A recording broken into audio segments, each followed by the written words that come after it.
안녕하세요. 생명과학원 사람의 물질대사 단원에서 오늘은 노폐물의 생성과 배설에 관해서 배우겠습니다. 노폐물을 생성은 세포호흡과 관련이 있죠. 세포호흡은 영양소가 산소와 반응해서 에너지를 내게 되고 그때 노폐물이 생성되게 되는데요. 자, 영양소에는 어떤 것들이 있습니까? 우리는 보통 포도당을 많이 했어요. 포도당은 영양소 중에서도 탄수화물을 몸속에서 잘게 부수면 이렇게 된 것, 이것이 포도당이죠. 예, 이게 포도당이고요. 우리 포도당은 산소와 결합하면 세포 안에서 세포호흡을 하면서 에너지 ATP를 내게 되고요. 그때 어떤 노폐물을 만들었냐면 이산화탄소와 물을 만들었습니다. 두 가지 기억나죠? 자, 그다음 지방은요. 소화 과정을 거쳤을 때 지방산과 모노글리세리드라고 하는 것으로 나눴던 것을 배웠을 거예요. 자, 이것들은 세포 호흡을 하기 위해서 세포 안에서 세포 호흡이 일어나면서 에너지를 내게 되고 이때 노폐물은 역시 이산화탄소와 물을 냅니다. 지금 파란 화살표가 보이나요? 예, 이산화탄소와 물. 단백질은 아미노산들이 연결되어 있죠. 그래서 이들을 소화하고 나면 아미노산으로 나뉘게 되는데요. 이 아미노산은 조금 눈여겨봐야 될 것이 아미노산은 세포 호흡을 세포 안에서 하게 되면 에너지가 나오면서 역시 이산화탄소와 물을 내고요. 그리고 하나 더 암모니아라고 하는 것을 냅니다. 네.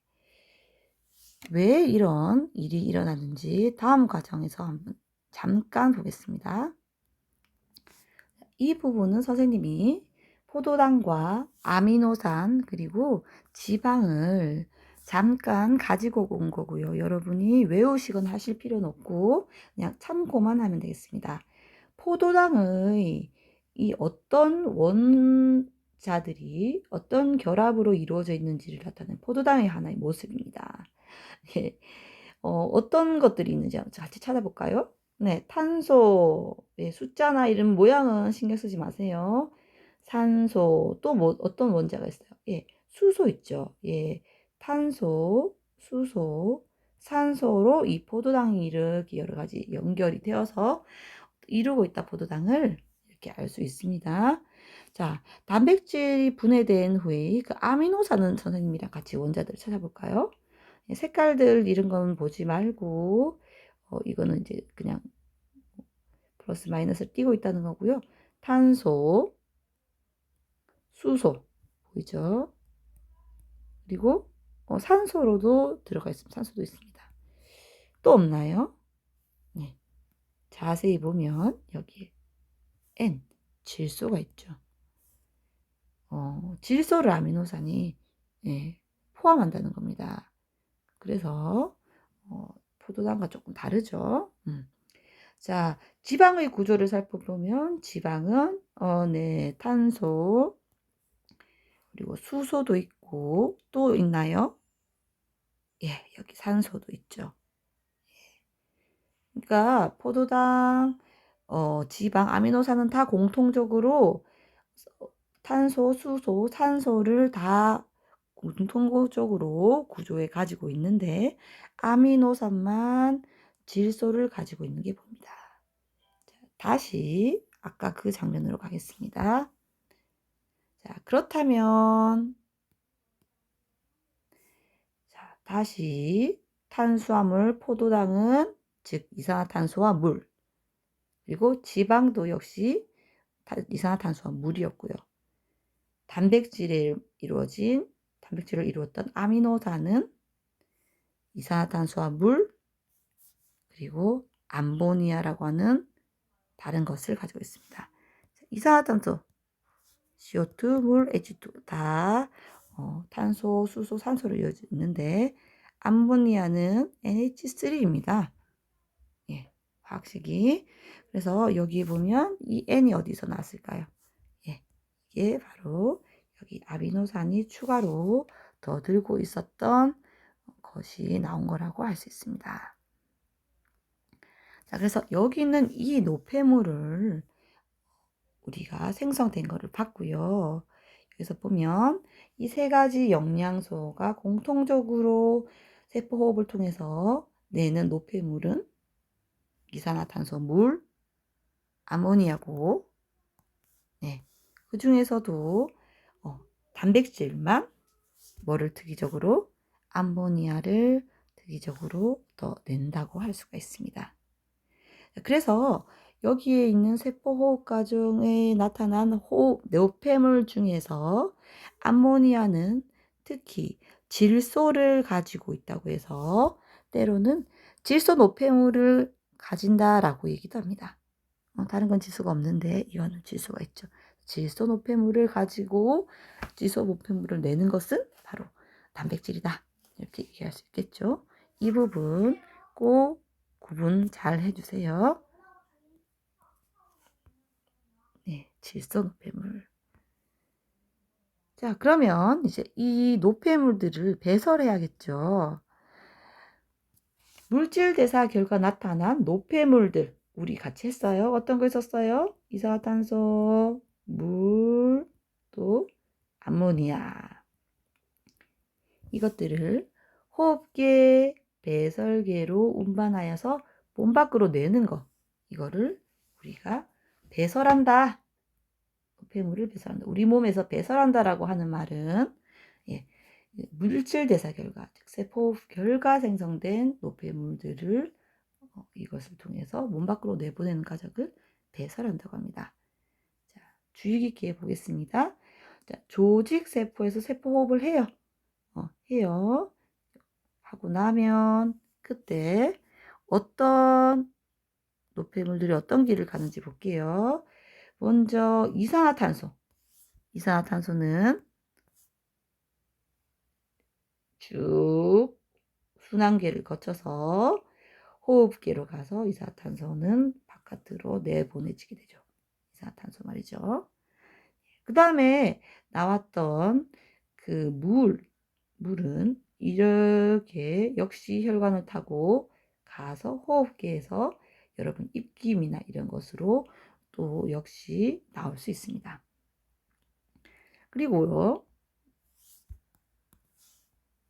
역시 또 다른 물들은 이렇게 순환계를 거쳐서 콩팥으로 갑니다.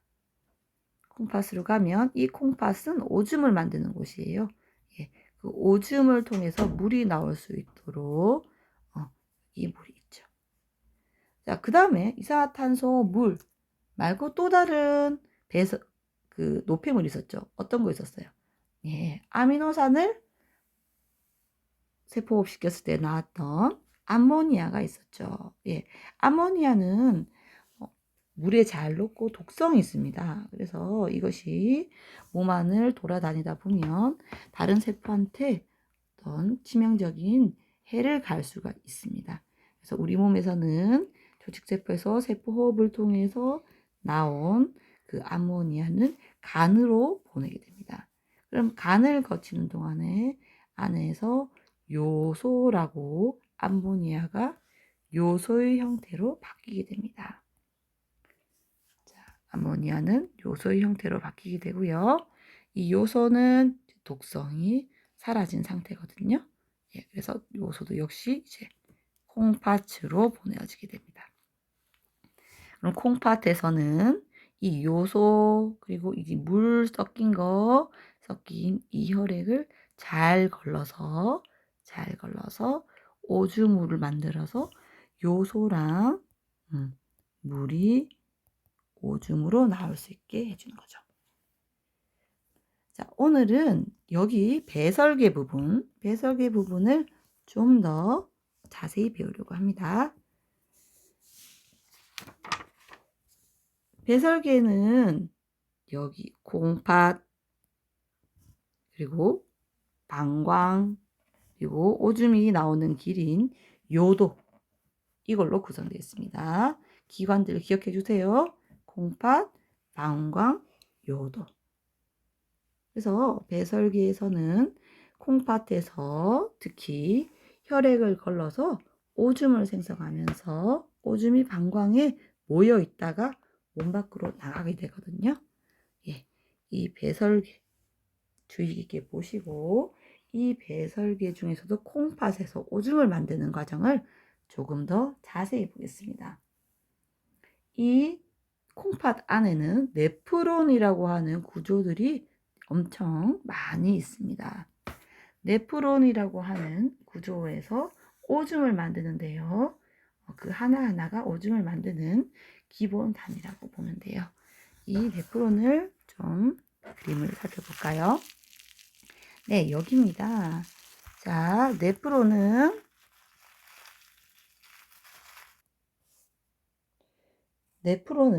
여기 사구체의 가라고 하는 모세혈관의 덩어리인 사구체가 있고요. 그 모세혈관 덩어리 사구체랑 연결되어 있는 이렇게 둘러싸고 있는 보먼 주머니가 있습니다. 그리고 이 보먼 주머니랑 이렇게 연결되어 있는 세뇨관, 간은 오줌을 만드는 관에서 세뇨관으로 세 가지 구조가 형성되어 있습니다. 자, 이 사구체는요, 모세혈관의 덩어리라고 했죠. 예, 이 모세혈관 덩어리는 누구랑 연결되어 있냐면 콩팥 동맥이랑 연결되어 있어요.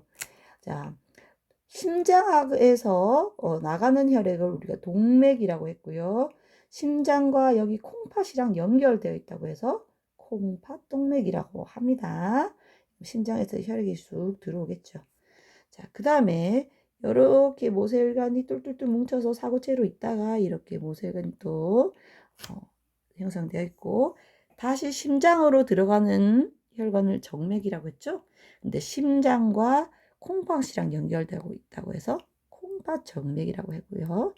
이건 역시 심장으로 연결되어 있습니다. 그러면 이 혈액이 이 콩팥의 이 하나의 구조인 네프론을 지나갈 때 어떻게 오줌을 만드는지 보겠습니다. 자, 먼저 혈액이 이렇게 쭉 지나가다가 사구체를 지나게 되면 사구체는 똘똘똘똘 뭉쳐있고 모세혈관이 좀 굵어요. 그래서 굉장히 압력이 거기에 똘똘똘 뭉쳐있으니까 피가 많이 몰려있고 그 압에 의해서 혈액의 일부의 물질들이 이렇게 보먼 주머니를 통과하게 되거든요. 예, 이것을 여과라고 합니다. 어떤 물질들이 통과하게 되냐면 작은 물질들, 네, 물, 포도당, 아미노산, 무기염류, 요소 이런 것들이 여과를 하게 돼요. 작으니까 눌려져 가지고 이렇게 보먼 주머니를 통해서 이렇게 액체 상태로 나오게 되죠. 그리고 아무리 눌려져도 큰 고분자 물질들은 여과가 되지 않습니다. 어떤 애들이 있을까요? 큰 애들, 혈액 속에 있던 단백질, 그리고 혈구들, 적혈구, 백혈구, 혈소판 이런 혈구들, 그리고 뭐 지방 이런 큰 것들은 여과되지 않습니다. 그래서 이런 아이들, 작은 애들이 여과가 됩니다.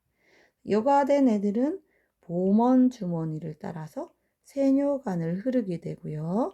네, 역시 지금 사구체를 지나서 모세혈관을 통해서 지금 계속 혈액이 흐르고 있는데요. 이 중에서 또 한 번 다시 흡수가 됩니다. 모세혈관 쪽으로. 어떤 것이 흡수될까요? 버려서는 안 되는 중요한 것들은 다시 흡수를 해야 되는 거예요. 이 중에서 포도당, 그리고 아미노산은 영양소죠. 우리 몸을 구성하는 아주 소중한 영양소이기 때문에 버리면 안 돼요. 이 아이들은 다시 흡수합니다. 다시 흡수하는데 에너지를 써서까지 이들을 흡수시킵니다. 그래서 능동수송이란 말을 하는데요. 여러분 확산할 때는 물질이 많은 곳에서 적은 쪽으로, 네, 확산이라는 것은 물질이 많은 데서 적은 쪽으로 이동을 하는 것으로서 이때는 에너지가 들지 않습니다. 그냥 자연적으로 확산한다고 했죠. 그런데 이렇게 고에서 저로 가는 이런 상태가 아니라 이것처럼 여기에 포도당과 아미노산은 적고 여기는 많은 상태죠. 그렇지만 포도당과 아미노산은 여기 모세혈관 쪽으로 다시 다 보내줘야 되는 상황입니다. 이럴 경우에는 저에서 고로 보내기 위해서 일부러 에너지를 씁니다. 에너지를 일부러 사용해서 막단백질 등을 통해서 물질을 저농도에서 고농도로 옮기는 것을 능동수송이라고 합니다. 예. 그래서 여기 포도당과 아미노산은 100% 오줌에 스며들지 않도록 능동수송을 해서 능동수송, 빨간색은 능동수송 해서 보내주는 거죠. 그 외에도 물 같은 경우에는 많이 있을 경우에 확산돼서 삼투겠죠. 물의 확산을 우리가 삼투라고 하잖아요. 물도 이렇게 확산돼서 흡수되고요. 그리고 그 외에 무기염류들 이런 거, 그다음에 요소들도 일부들은 확산되어서 재흡수가 됩니다. 그래서 이렇게 모세혈관을 지나다가 또 일부는 분비가 되는데요. 이제 버려야 되는 것들, 진짜 버려야 되는 것들은 어떤 것들이 있냐면 요소, 또 크레아틴 이런 것들이 있는데요. 이런 것들도 역시 ATP를 써서라도 능동수송을 써서라도 요소를 세뇨관으로 다시 이동시킵니다. 이 과정을 분비 과정이라고 하거든요. 결국 그러면 어떤 것들이 남을까요? 세뇨관에는 물, 그리고 요소 이런 것들이 남게 되죠. 그래서 물과 요소가 주로 오줌의 성분이 될 수 있습니다. 자, 세뇨관을 통해서 끝에 물과 요소는 콩팥 깔때기라고 하는 곳에 다 모이고 이것은 또 오줌관을 통해서 방광으로 갔다가 방광에서 나중에 요도로 흘러서 몸 밖으로 나가게 됩니다. 자, 오줌의 생성 과정 이해되시나요? 예, 이 부분은 전체적인 이런 모습만 중요한 부분들만 그냥 간략하게 보면 되겠습니다. 자, 마지막으로 각 기관계가 통합하는 그런 과정을 같이 정리를 하겠습니다. 네, 이 과정을 하기 위해서 이렇게 열심히 달려왔습니다. 자, 볼게요. 음식물에서 음식물을 소화기에서 소화를 해서 단백질, 아미노산, 단백질, 탄수화물, 지방을 소화를 하죠. 그래서 여기에서 흡수를 해서 혈관을 통해서 심장으로 보내면서 온몸에 있는 조직세포로 영양소가 가게 됩니다. 그러면 포도당, 또 아미노산, 지방산과 모노클리세리드 이런 것들이 조직세포로 보내어질 거고요. 그 다음에 산소는 호흡기에서 산소를 흡수하죠. 산소가 들어와서 역시 조직세포로 보내지면 조직세포에서는 또 산소를 받아들이죠. 포도당과 산소를 이용해서 뭐를 내나요? 아주 중요한 세포 호흡을 합니다. 그래서 ATP를 내게 되죠. 그 다음에 그때 나온 이산화탄소와 물과 그리고 질소 노폐물인 암모니아 같은 것들이 생기게 됩니다. 자, 그러면 이들도 우리 배출시켜야 됩니다. 자, 이산화탄소는 혈관 순환계를 거쳐서 결국 호흡계로 배출되게 되죠. 그리고 물도 마찬가지입니다. 물도 일부는 호흡계로 우리 입김 같은 걸로 물이 배출되기도 합니다. 근데 대부분의 물은 어디로 가냐면 여기 보이죠? 콩팥으로 보내지죠. 콩팥으로 보내지고 그다음에 여기 노폐물 중에서 질소 노폐물, 즉 암모니아 같은 경우에는 어디로 갑니까? 네, 바로 심장으로 가나요? 아니죠. 어디를 통과해요? 예, 간을 통과하죠. 간으로 보내줘서 이 독성 있는 암모니아가 간에서 어떤 형태로? 예, 요소로 바뀝니다. 그래서 요소가 되어서 이 암모니아가 요소가 되면서 콩팥을 통과하게 되면 결국 오줌을 만드는 과정을 통해서 물과 요소가 몸 밖으로 배출되게 되죠. 요소와 물은 몸 밖으로 배설되게 됩니다. 그래서 지금 보면 어떤 세포가 에너지를 얻는 물질 대사 과정을 하기 위해서 소화계, 호흡계, 순환계, 그리고 배설계가 각자 아주 통합적으로 서로 도와가면서 잘 작용하고 있다는 것이 보입니다. 이 통합 과정은 굉장히 중요한 부분이니까 잘 정리해 두었으면 좋겠습니다. 구독과 좋아요는 사랑입니다. 안녕.